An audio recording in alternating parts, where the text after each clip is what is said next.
নমস্কাৰ, বঞ্চিতাছ ড্ৰিম ৱৰ্ল্ডৰ অন্য এটা ভিডিঅ'লৈ আপোনালোক সকলোকে স্বাগতম জনাইছোঁ। আজি মই ৰান্ধিব লৈছোঁ পিৰালি পালেঙৰ সৈতে ৰৌ মাছ। এয়া লৈছোঁ পিৰালি পালেং, বিলাহী 3টা, আলু কেইটামান, পিঁয়াজ 2টা আৰু নহৰু, জলকীয়া।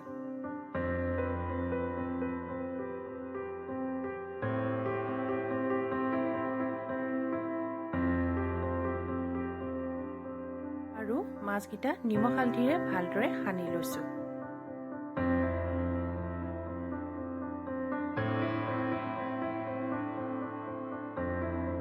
প্ৰথমে পালেংখিনি, আলুকেইটা, বিলাহীকেইটা ভালদৰে ধুই লৈছোঁ।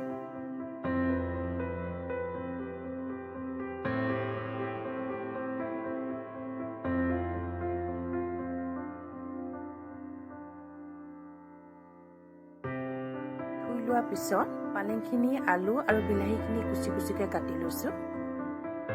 তাৰপিছত টেৱা এখনত তেল গৰম কৰি মাছকেইটা ফ্ৰাই কৰি লৈছোঁ।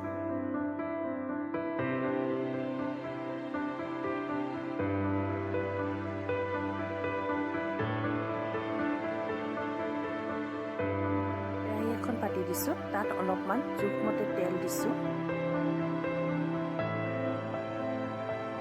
এটালি দিয়া নহৰুকেইটা আৰু জলকীয়াকেইটা প্ৰথমে দি লৈছোঁ।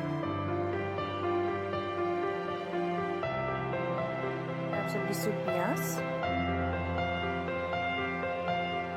পিঁয়াজখিনি ৰঙচুৱা হোৱালৈকে ভাজি আছোঁ।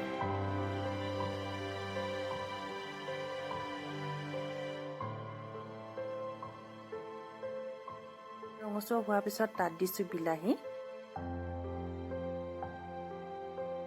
বিলাহীকেইটাও অলপ সময় ভাজি লৈছোঁ। তাত দিছোঁ অলপমান নিমখ, হালধি অলপমান। তাৰপিছত পুনৰবাৰ ভাজি আছোঁ।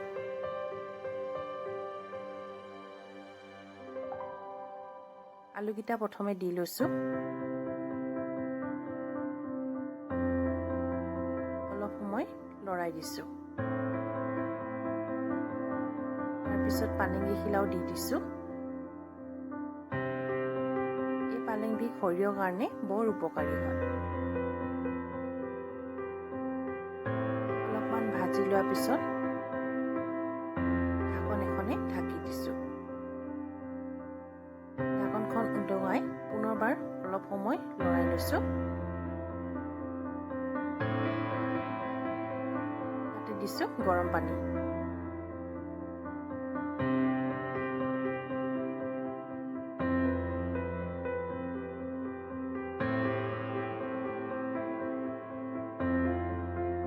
পানীখিনি অলপমান উতল অহাৰ পিছত তাত মাছকেইটা দি দিছোঁ।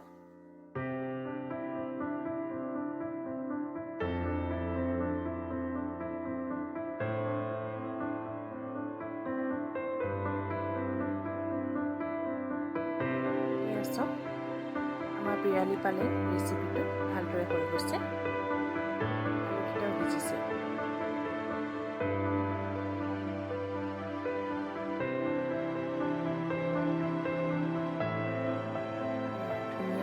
ধুনীয়াকৈ থালি এখনত সজাই দিছোঁ। দেউতাক খাবলৈ দিছোঁ। দেউতাই বৰ সোৱাদ হৈছে বুলি কৈছে।